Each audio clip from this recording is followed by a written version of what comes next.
श्री शिवाय नमस्तुभ्याम। भगवान शिव और माता पार्वती की आप सभी पर कृपा बनी रहे। आज सावन माह सोमवार है और कहा जाता है कि जो भी व्यक्ति सावन सोमवार व्रत रखता है और इसकी व्रत कथा को सुनता और पढ़ता है, उसकी सारी मनोकामनाएं भगवान शिव पूरी कर देते हैं। आइए सुनते हैं सावन सोमवार की संपूर्ण व्रत कथा। श्रावण सोमवार व्रत कथा के अनुसार अमरपुर नाम का एक नगर था, जहां एक धनी व्यापारी अपने परिवार के साथ रहा करता था। नगर में हर कोई उस व्यापारी का मान सम्मान करता था, लेकिन इतना सब कुछ होने के बाद भी वह व्यापारी बहुत दुखी रहा करता था, क्योंकि उस व्यापारी की कोई भी संतान नहीं थी। संतान ना होने के कारण वो व्यापारी दिन रात चिंता में डूबा रहता था। उसके मन में यही ख्याल आता था कि उसकी मृत्यु के बाद में इतना बड़ा व्यापार और धन संपत्ति कौन संभालेगा। पुत्र पाने की इच्छा से वो व्यापारी सोमवार व्रत करता था और भगवान शिव की विधि विधान से पूजा किया करता था। शाम के समय व्यापारी शिव मंदिर में जाकर भगवान शिव के समक्ष घी का दीपक जलाता था। उस व्यापारी की भक्ति से प्रसन्न होकर एक दिन माता पार्वती ने भगवान शिव से कहा कि हे प्राणनाथ, यह व्यापारी आपका परम भक्त है। न जाने कितने दिनों से सोमवार का व्रत और पूजा नियमित रूप से कर रहा है। भगवान, आप इस व्यापारी की मनोकामनाएं पूरी करें। भगवान शिव ने मुस्कुराते हुए कहा, हे पार्वती, इस संसार में सबको उसके कर्म के अनुसार फल की प्राप्ति होती है। जिसके भाग्य में जो लिखा है उसे वही मिलता है। लेकिन इसके बावजूद भी पार्वती जी नहीं मानी। उन्होंने आग्रह करते हुए कहा कि नहीं भगवान, आपको इस व्यापारी की इच्छा जरूर पूरी करनी होगी। यह आपका बहुत बड़ा भक्त है, प्रति सोमवार विधिवत व्रत रखता है और आपको इसे पुत्र प्राप्ति का वरदान देना ही होगा।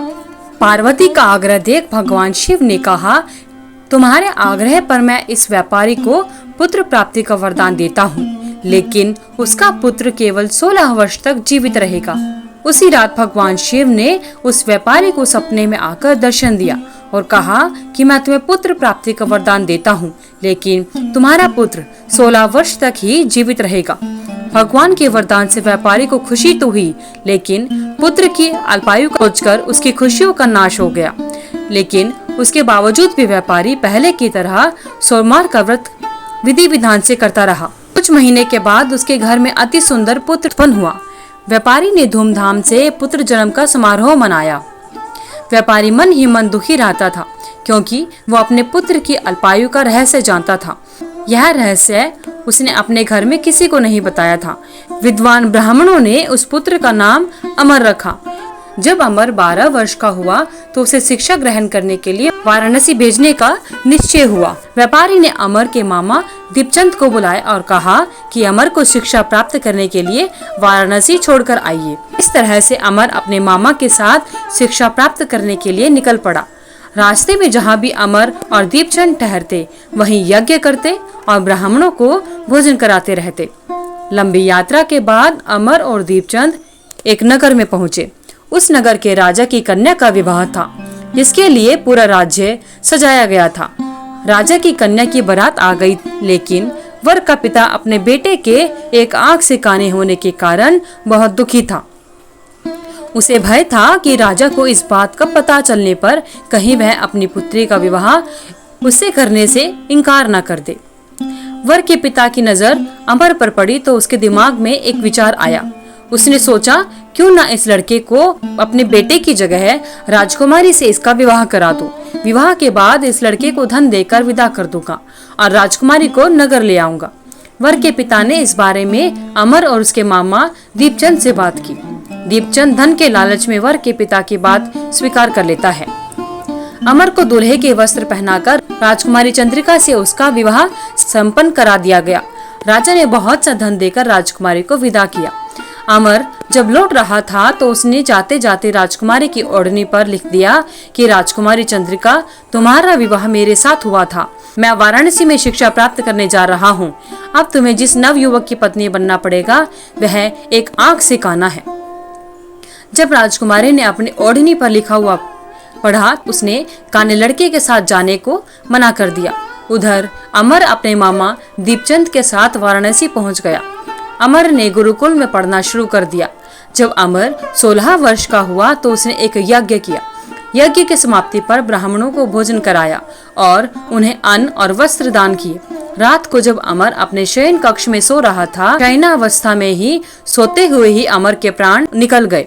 सुबह जब उसके मामा अमर को देखने आए तो उसे मृत देखकर रोने पीटने लगे। मामा के रोने के स्वर समीप से गुजरते हुए भगवान शिव और माता पार्वती ने भी सुने। पार्वती जी ने भगवान से कहा कि हे प्राणनाथ, मुझसे इस व्यक्ति की पीड़ा सहन नहीं हो रही, आप इस व्यक्ति के कष्ट को अवश्य दूर करें। भगवान शिव ने पार्वती से कहा कि हे पार्वती, यह तो उसी व्यापारी का पुत्र है, मैंने इसे 16 वर्ष की आयु का वरदान दिया था, इसलिए इसकी मृत्यु हो गई। इसी की मृत्यु के कारण इसका मामा विलाप कर रहा है। पार्वती जी ने फिर भी भगवान शिव से निवेदन किया कि हे प्राणनाथ, आप इस लड़के को जीवित करें, नहीं तो इसके माता पिता रो रो कर अपने प्राणों का त्याग कर देंगे। इस लड़के का पिता आपका परम भक्त है। पार्वती जी के आग्रह करने पर भगवान शिव ने उस लड़के को जीवित होने का वरदान दिया और कुछ ही देर में वह लड़का जीवित हो गया। शिक्षा समाप्त कर अमर अपने मामा के साथ अपने नगर को वापस चल दिया। दोनों चलते हुए उसी नगर में पहुंचे। अमर का विवाह राजकुमारी के साथ हुआ था। उस नगर में भी अमर ने यज्ञ का आयोजन किया। समीप से गुजरते हुए नगर के राजा ने यज्ञ का आयोजन देखा। राजा ने अमर को पहचान लिया। राजा अमर और उसके मामा को महल में ले गया और कुछ दिन उन्हें महल में रखकर बहुत सारा धन और वस्त्र देकर अपनी बेटी को अमर के साथ विदा कर दिया। दीपचंद ने नगर में पहुंचते ही एक दूत को घर भेजकर अपने आने की सूचना भेजी। बेटे अमर के जीवित वापस लौटने की बात सुनकर व्यापारी बहुत प्रसन्न हुआ। व्यापारी ने अपनी पत्नी के साथ स्वयं को कमरे में बंद कर रखा था। भूखे प्यासे रहकर वो दोनों अपने बेटे की प्रतीक्षा कर रहे थे। उन दोनों ने प्रतिज्ञा कर रखी थी कि यदि उन्हें अपने बेटे की मृत्यु का समाचार मिला तो वो दोनों भी अपने प्राण त्याग देंगे। व्यापारी और उसकी पत्नी नगर के द्वार पर पहुंचे। अपने बेटे के विवाह का समाचार सुनकर उनकी खुशी का ठिकाना न रहा। उन्होंने अपनी पुत्र वधू चंद्रिका और अपने पुत्र का शानदार स्वागत किया। उसी रात भगवान शिव ने व्यापारी के स्वप्न में आकर कहा कि हे श्रेष्ठी, मैंने तेरे सोमवार व्रत के करने और व्रत कथा सुनने से प्रसन्न होकर तेरे पुत्र को लंबी आयु का वरदान दिया है। व्यापारी बहुत प्रसन्न हुआ। अतः सोमवार व्रत करने से व्यापारी के घर में खुशियां लौट आई। शास्त्रों में लिखा है कि जो भी व्यक्ति सोमवार का विधिवत व्रत करता है और व्रत कथा को सुनता या पढ़ता है, उनकी सभी इच्छाएं पूरी हो जाती हैं। हर हर महादेव। हे भगवान शिव, हे माता पार्वती, जिस प्रकार आपने व्यापारी और उसकी पत्नी और उसके पुत्र पर अपनी कृपा बनाई, उसी प्रकार सोमवार व्रत को करने वाले और कथा को सुनने एवं पढ़ने वाले सभी पर अपनी कृपा बनाए रखना, सभी के सभी मनोरथ पूर्ण करना। धन्यवाद। भगवान शिव और माता पार्वती की आप सभी पर कृपा बनी रहे। आइए भक्तजनों, आप जानते हैं सावन सोमवार के व्रत करने का क्या महत्व होता है। सावन सोमवार भगवान शिव की पूजा के लिए समर्पित है। सावन के महीने में भक्त हर सोमवार का व्रत करते हैं और सावन का महीना सबसे शुभ महीना माना जाता है। भगवान शिव को सोमनाथ या सोमेश्वर के नाम से भी जाना जाता है। सोमवार शब्द चंद्रमा से जुड़ा है और सोम का अर्थ चंद्र होता है। भगवान शिव की कई महिला भक्त 16 सोमवार की शुरुआत पहले सावन सोमवार से करती हैं और वे इसे 16 सोमवार पूरे हो जाने तक जारी रखती हैं। पौराणिक कथाओं के अनुसार श्रावण मास के दौरान भगवान शिव अपने ससुराल आते हैं और देवी पार्वती के साथ पृथ्वीलोक पर निवास करते हैं।